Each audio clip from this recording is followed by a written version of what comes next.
ನಮಸ್ಕಾರ ವೀಕ್ಷಕರೇ, ಕರ್ನಾಟಕ ಟೆಲಿಗ್ರಾಮ್ಗೆ ತಮ್ಮೆಲ್ಲರಿಗೂ ಸ್ವಾಗತ. ಇವತ್ತು ಅಂದರೆ 13/12/2023 ಬೆಂಗಳೂರಿನ ಚಾಮರಾಜಪೇಟೆಯ ಕನ್ನಡ ಸಾಹಿತ್ಯ ಪರಿಷತ್ನಲ್ಲಿ ಸರ್ಕಾರಿ ಕನ್ನಡ ಶಾಲೆಯನ್ನು ಉಳಿಸಿ ಕನ್ನಡವನ್ನು ಬೆಳೆಸಿ ಈ ಚಿಂತನಾ ಸಭೆಯನ್ನು ಇವತ್ತು ನಡೀತಾ ಇದೆ. ಬನ್ನಿ, ಅಲ್ಲಿ ಗಣ್ಯರೆಲ್ಲ ಮಾತಾಡಿದ್ದಾರೆ. ಆ ದೃಶ್ಯವನ್ನು ಈಗ ನಾವು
ನಮಸ್ಕಾರ. ಈಗ ನಾಡಿನ ಭಾಳಷ್ಟು ರಾಜರ ಬಗ್ಗೆ ತಾವು ವಿಶೇಷ ಅಧ್ಯಯನ ಮಾಡಿದರೆ ತಾವು ಈ ಕನ್ನಡ ಶಾಲೆಯನ್ನು ಉಳಿಸಿ ಬೆಳೆಸಿ ಅನ್ನೋದಕ್ಕೆ ಬಂದಿದ್ದಾರೆ. ಇದನ್ನು ತಮ್ಮ ಸಲಹೆಗಳನ್ನು ಏನು ಕೊಡ್ತೀರಿ ಸರ್? ಸರ್, ಇಲ್ಲಿ ಭಾಳ ಸ್ಪಷ್ಟವಾಗಿದೆ. 1956ರಲ್ಲಿ ರಾಜ್ಯಗಳ ಪುನರ್ವಿಂಗಡಣೆ ಆಯ್ತಲ್ಲ, ಭಾಷಾವಾರು ಅಂತ ಆಯಿತು. ಹಾಂ ಸರ್. ಅದು ಸಂವಿಧಾನದ ರೀತಿ ಆಗಿರುವಂಥದ್ದು. ಭಾಷಾವಾರು ಪ್ರಾಂತ್ಯಗಳನ್ನು ಏನಕ್ಕೆ ಮಾಡಿದ್ರು ಅಂದರೆ ಆ ಭಾಷೆ ಉಳಿಬೇಕು ಅನ್ನೋ ಕಾರಣಕ್ಕೋಸ್ಕರ, ಮತ್ತು ಆ ಭಾಷೆಯ ಜನರಿಗೆ ಉಪಯೋಗ ಆಗಬೇಕು ಅಂತ. ಸೊ ಆ ನಿಟ್ಟಿನಲ್ಲಿ ನಾವು ಹೋದಾಗ ಭಾಷೆ ಉಳಿಯೋದು ಶಾಲೆಗಳಿಂದ. ಸೊ ಶಾಲೆಗಳಲ್ಲಿ ಆ ಭಾಷೆಯೇ ಮಾತೃಸ್ಥಾನ ಇದು ಮಾಧ್ಯಮ ಆಗಬೇಕು. ಸೊ ಹೀಗಾಗಿ ಸಂವಿಧಾನದ ಬೆಂಬಲ ಇರೋದರಿಂದ ಪ್ರತಿಯೊಂದು ರಾಜ್ಯದಲ್ಲಿ ಯಾವ್ಯಾವ ರಾಜ್ಯ ಭಾಷಾವಾರು ಪ್ರಾಂತ್ಯವಾಗಿ ವಿಂಗಡಣೆ ಆಯಿತೋ ಅಲ್ಲೆಲ್ಲ ಆ ಭಾಷೆಗಳೇ ಮಾಧ್ಯಮವಾಗಿ ಶಾಲೆಗಳು ಬರಬೇಕು ಅನ್ನೋದೊಂದು ಕಾನೂನಾತ್ಮಕವಾದಂಥ ಒಂದು ವಿಷಯ ಆಗಿರೋದ್ರಿಂದ ದಯವಿಟ್ಟು ಇದನ್ನು ಮಾಡಬೇಕು. ಜೊತೆಗೆ ಇನ್ನೊಂದು ಭಾಳ ಮುಖ್ಯವಾಗಿ, ರಾಜ್ಯಗಳಲ್ಲಿ ಶಿಕ್ಷಣ ಸಂಸ್ಥೆಗಳನ್ನು ತೆಗೆಯೋದಕ್ಕೆ ದೆಹಲಿಯಿಂದ ಅನುಮತಿಗಳನ್ನು ಪಡ್ಕೊಳ್ತಾರೆ ಕೇಂದ್ರದಿಂದ. ಅದು ತಪ್ಪದು. ಅದು ಏನಾಗುತ್ತೆ, ಕೇಂದ್ರ ಸರ್ಕಾರ ರಾಜ್ಯ ಸರ್ಕಾರದ ಮೇಲೆ ಮಾಡುವಂಥ ದಬ್ಬಾಳಿಕೆ ಆಗುತ್ತೆ. ಎಲ್ಲರೂ ಏನು ಮಾಡ್ತಾರೆ, ರಾಜ್ಯ ಸರ್ಕಾರನ ತಿರಸ್ಕರಿಸ್ಬಿಟ್ಟು ಕೇಂದ್ರ ಸರ್ಕಾರದಿಂದ ಅನುಮತಿ ತೊಗೊಂಡು ಇವ್ರು ಸ್ಕೂಲ್ಗಳು ಶಾಲಾ ಕಾಲೇಜುಗಳನ್ನ ನಡೆಸ್ಕೊಂಡು ದುಡ್ಡು ಮಾಡ್ತಾಯಿದ್ದಾರೆ. ಹಾಗಿದ್ರೆ ರಾಜ್ಯ ಸರ್ಕಾರದ ಜವಾಬ್ದಾರಿ ಏನು? ರಾಜ್ಯ ಸರ್ಕಾರ ಯಾಕಿರಬೇಕು? ಎಲ್ಲ ಕೇಂದ್ರನೇ ಮಾಡೋದಾದರೆ. ಸೊ ಈ ಎರಡು ವಿಚಾರಗಳನ್ನು ನೋಡಿದಾಗ ಇಲ್ಲಿ ಕನ್ನಡದ ಶಾಲೆಗಳು ಉಳಿಬೇಕು, ಮತ್ತು ಮಾಧ್ಯಮ ಕನ್ನಡವೇ ಆಗಿರಬೇಕು. ಇದಕ್ಕೆ ಈಗ ಇತ್ತೀಚೆಗೆ ನಾವೇನು ಈಗ ವೇದಿಕೆ ಮೇಲೆ ಏನು ಚಿಂತನೆ ಮಾಡಿದ್ದೀವಿ, ಇದಕ್ಕೆ ಯಾರು ಹೊಣೆ? ಸರ್ಕಾರ ಹೊಣೆನೋ ಅಥವಾ ಪೋಷಕರು ಹೊಣೆ ಅಂತ? ಎಲ್ಲರೂ ಕೂಡ. ಬಹಳ ಮುಖ್ಯವಾಗಿ ನಾನು ಇಷ್ಟು ಹೇಳೋದಕ್ಕೆ ಇಷ್ಟಪಡ್ತೇನೆ. ಕನ್ನಡ ಶಾಲೆಗಳು ಮುಚ್ತಾ ಇವೆ. ವಾಸ್ತವವಾಗಿ ಇದು ವಿಷಮ ಸನ್ನಿವೇಶ. ಇಂಥ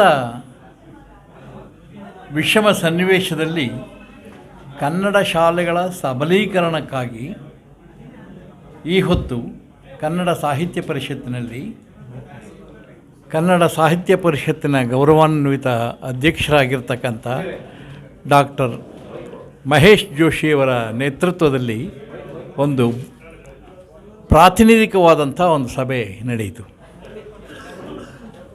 ಈ ಸಭೆಯಲ್ಲಿ ನಾವೆಲ್ಲ ಏನು ಹೇಳೋದಕ್ಕೆ ಪ್ರಯತ್ನ ಪಡ್ತಾ ಇದ್ವಿ ಅಂತಂದರೆ ಮುಖ್ಯವಾಗಿ ಒಂದು 4-5 ಚಿಂತನೆಗಳು ಹೊರಹೊಮ್ಮಿದವು. ಅದರಲ್ಲಿ ಬಹಳ ಮುಖ್ಯವಾಗಿರ್ತಕ್ಕಂಥದ್ದು ಕನ್ನಡ ಶಾಲೆಗಳ ಸಬಲೀಕರಣಕ್ಕೆ ಸರ್ಕಾರದಲ್ಲಿ ಆಯವ್ಯಯ ಪಟ್ಟಿಯಲ್ಲಿ ಹೆಚ್ಚು ಹಣವನ್ನು ಮಂಜೂರು ಮಾಡಬೇಕು ಅನ್ನೋದೊಂದು ಪ್ರಬಲವಾದಂಥ ಇದು. ಆನಂತರ 4-5 ಘಟ್ಟಗಳನ್ನಾಗಿ ಅಥವಾ ಘಟಕಗಳನ್ನಾಗಿ ಮಾಡಿ ಆ ಘಟಕಗಳಿಗೆ ಆದ್ಯತೆಯನ್ನು ಕೊಡ್ತಾ ನಿಯೋಗವನ್ನು ಹೋಗೋದಕ್ಕೆ, ಆ ನಿಯೋಗದ ಮುಖಾಂತರವಾಗಿ ಪ್ರಾತಿನಿಧ್ಯವನ್ನು ಕೊಟ್ಟು ಕನ್ನಡ ಶಾಲೆಗಳನ್ನು ಉಳಿಸೋದಕ್ಕೋಸ್ಕರ ಪ್ರಯತ್ನ ಪಡುವಂಥದ್ದು ಮತ್ತೊಂದು.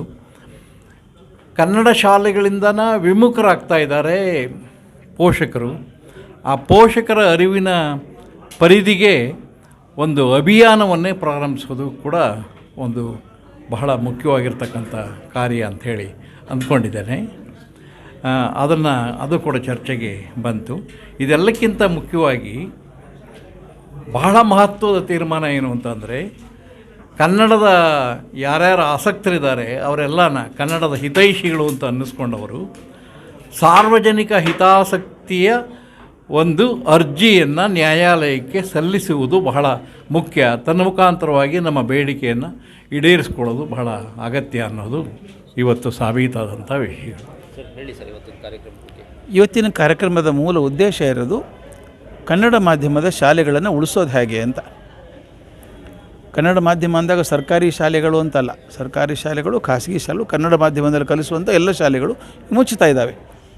ಇಂಗ್ಲೀಷ್ ಹಾವಳಿ ಜಾಸ್ತಿ ಆಗ್ತಾಯಿದೆ, ಕನ್ನಡಕ್ಕೆ ಮುಖ್ಯ ಆಗ್ತಾ ಇಲ್ಲ ಅಂತ. ಅದಕ್ಕೇನು ಮಾಡಬೇಕು? 2-3 ಕೆಲಸ ವಿಚಾರ ಮಾಡಿದ್ವಿ.